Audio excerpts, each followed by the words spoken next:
નમસ્કાર. રાજકોટમાં ટિકિટના માટે જે રામાયણ થઈ તેની કારણે મધરાતે રાજકોટમાં કમલમ પર જે મહાભારત થઈ તેના દ્રશ્યો આજે તમને બતાડવાના છે. આ દ્રશ્યો એ બતાડશે કે જે શિસ્તોમાં માને છે તે પાર્ટીની અંદર કઈ રીતે કાર્યકર્તાઓ નારાજ થાય છે તેની આ વાત છે.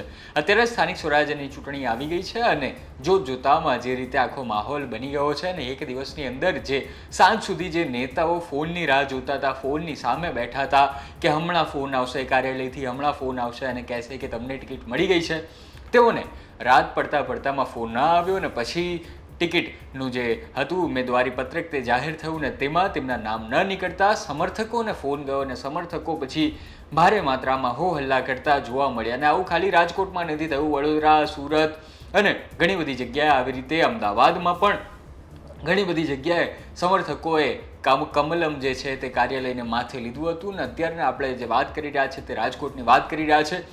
જે સમર્થકો હતો, નેતાઓના સમર્થકો, તેઓ ખૂબ આક્રોશમાં હતા અને શું કામ આક્રોશમાં હતા તે હવે આપણે જાણીએ અને ત્યારબાદ રાજકોટમાં જે શહેર પ્રમુખ છે તેમણે શું કર્યું તે પણ આપણે જાણીએ. નીતિનભાઈની સાહેબ વોર્ડ નંબર 13 માં 108 ની છે અને રેત અમારે 108 ની સાહેબ જોઈએ છે. અમારે 108 જોઈએ છે. મિત્ર છે, મિત્રને ટેકો દેવા આવ્યો. ભૂલ માનો છો તમે? ભૂલ થઈ ગઈ એવું માનો છો? ભૂલ તો ન કહી શકાય. મિત્ર છે, મિત્રની સાથે ટેકો દેવા. આચાર સંહિતામાં ગમે ત્યાં જઈ શકો. સર એકોર્ડિંગ ટુ લો આવી શકે યાર? હા બિલકુલ આવી. નિયમ પ્રમાણે આવી શકે કે નહીં? હા એટલે ફોર્મે ભરી શકાય નિયમ મુજબ? ફોર્મ કઈ ભર્યું જ નથી. તો શું મારે તમારા ફોર્મ આગળ ભરવાનું વિઝ્યુઅલ છે, વિઝ્યુઅલ છે, તમે એમાં ફોર્મમાં ભરો છો. એ તો એના ડોક્યુમેન્ટ ચેક કરતો હતો. એ તો મિત્ર ચૂંટણી લડતો હતો. સર એકોર્ડિંગ ચેક કરવાના એ તો અધિક કલેક્ટરના નેના હોય. તમારી પાસે એ પાવર તરીકે મિત્રના તો પાવર એટલે કે પાવર થી થોડો કરતો હતો હું કલેક્ટર ઓફિસ. સર તમે હાવ નથી આવતું. આપણે પૂછવાનું ખાલી એટલું છે કે આપ આચાર સંહિતા ચાલુ મિત્રના સમર્થનમાં આવી જ છે અને હું અધિકારી નથી. તો શું તમે શું ભાવ ક્લાર્ક તરીકે આવી શકો? લોકશાહીનું પર્વ જ્યારે ગુજરાતમાં ઉજવાઈ રહ્યું છે ત્યારે ભારતીય જનતા પાર્ટી પણ તમામ રીતે તૈયારી કરી અને મેદાનમાં ઉતરી છે. ત્યારે આજે અમારા શીર્ષસ્થ નેતૃત્વએ પાર્લામેન્ટરી બોર્ડે રાજકોટ મહાનગરની 18 વોર્ડની 72 કોર્પોરેટરની યાદી જે ચૂંટણી લડવાના છે એ યાદી આજે જાહેર કરી છે અને હમણાં જ અમારી પાસે યાદી આવી છે. હું આ યાદીને આવકારું છું અને તમામ ઉમેદવારોને શુભકામનાઓ સાથે ભારતીય જનતા પાર્ટી જે રાષ્ટ્રયજ્ઞ કરી રહી છે અને પંચનિષ્ઠા સાથે જે કાર્ય કરી રહી છે એ ભારતીય જનતા પાર્ટીની વિચારધારાને ચૂંટણીના જંગમાં જંગી બહુમતીથી જીતી અને આ વિચારધારાને આગળ લઈ જવા માટે અમે બધા કટિબદ્ધ છીએ.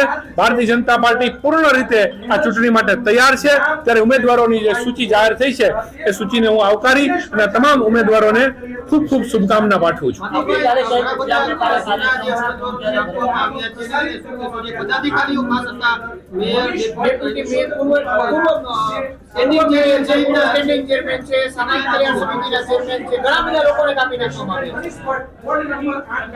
ભારતીય જનતા પાર્ટી જ્યારે આ ચેન્જ કરવા બેસતી હોય છે ત્યારે અમારું શીર્ષસ્થ નેતૃત્વ નવા લોકોને તક મળે અને અનેક નવા અમારા કાર્યકર્તાઓ જે ઘડતર કરીને આગળ આવી રહ્યા છે એ તમામનો પણ સમાવેશ થાય એ રીતે અમે કાર્ય કરતા હોઈએ છીએ અને અમારું નેતૃત્વ નિરંતર પરિવર્તનની પ્રક્રિયા દ્વારા અનેક નવા કાર્યકર્તાઓને અનેક રીતે નવી જવાબદારીઓ મળે. અમારે ત્યાં પદ એક જવાબદારી હોય છે, અમે જવાબદારી કહીએ છીએ, પદને અમે મહત્વ નથી આપતા. અમારી માટે કમળનું નિશાન મહત્વનું છે, ભારતીય જનતા પાર્ટીની વિચારધારા મહત્વની છે. એટલે અમારા કાર્યકર્તાઓ આ વાતને સ્વીકારી અને જે કાંઈ ફેરબદલ આવતો હોય છે એને સ્વીકારી અને અમારું શીર્ષસ્થ નેતૃત્વ અનેક નવા કાર્યકર્તાઓને આગળ લઈ જતું હોય છે.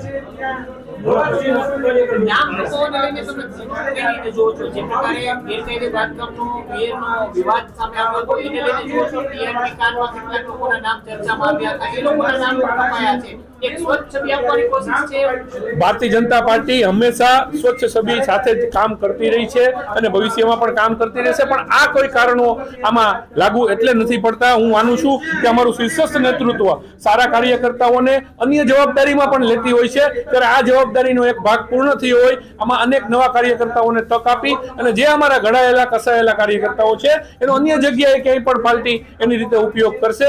બીજો કોઈ મુદ્દો આમાં રહેતો નથી.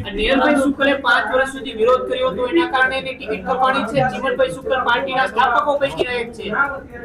એવી કોઈ જ વાત નથી. ચિમનભાઈ શુક્લ પરિવાર, ચિમન કાકા અમારી માટે ખૂબ શ્રદ્ધેય પરિવાર છે અને અમે બધા એમનો ખૂબ આદર કરીએ છીએ, રિસ્પેક્ટ કરીએ છીએ. આવી કોઈ વાતમાં તથ્ય નથી. કેટલાક વર્ષની અંદર ઘણા જે લોકો કપાયા છે તેમાં નારાજગી પણ છે. આનાથી શું કહીશું? હોય છે એટલે હું એવું માનું છું કે આવી કોઈ ઘટના નહીં.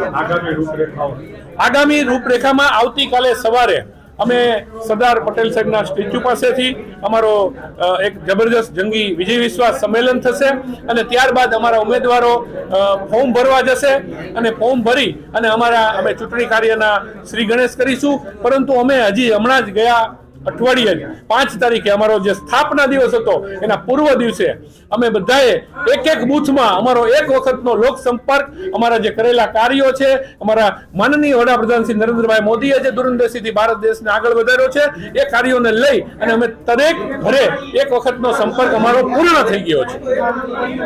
તો આ તમે દ્રશ્ય જોઈને સમજી જ ગયા છો કે રાજકોટમાં અત્યારે કેવો માહોલ છે. પણ અહીં જે છે તે હવે સવારનો માહોલ પણ અમે તમને બતાવી દઈએ કે રાતે મહાભારત હતી ને સવારે તો ઢોલ વાગી રહ્યા છે. ઉમેદવારો જે છે તે પોતાના સમર્થકોની સાથે ભારી માત્રામાં આવ્યા છે અને ટિકિટ માટેનું ઉમેદવારી પત્રક ભરી રહ્યા છે. અને સાથે સાથે એ પણ જરૂરી કે ભાજપ જે છે તે પહેલેથી આવી સ્થિતિ માટે પહેલેથી તૈયાર હતું કે તેમને ખબર જ હતી કે જ્યારે જૂના લોકોની ટિકિટ કપાય છે ત્યારે તેમણે પોતાની રીતે પૂર્વ તૈયારીઓ કરી દીધી હતી કે કાર્યકર્તાઓને કઈ રીતે ખુશ કરવા. ટૂંકમાં આપણે એ પણ જાણવું જોઈએ કે કેમ આ લોકોની ટિકિટ કાપવામાં આવી. રાજકોટમાં જેટલા પણ જૂના જોગીઓ હતા તે તમામ લોકોની ટિકિટ અત્યારે મોટાભાગના લોકોની ટિકિટ કાપી દેવામાં આવી છે અને તેમની ભાગે નવા જે ચહેરાઓ છે તેમને સ્થાન આપવામાં આવ્યું છે.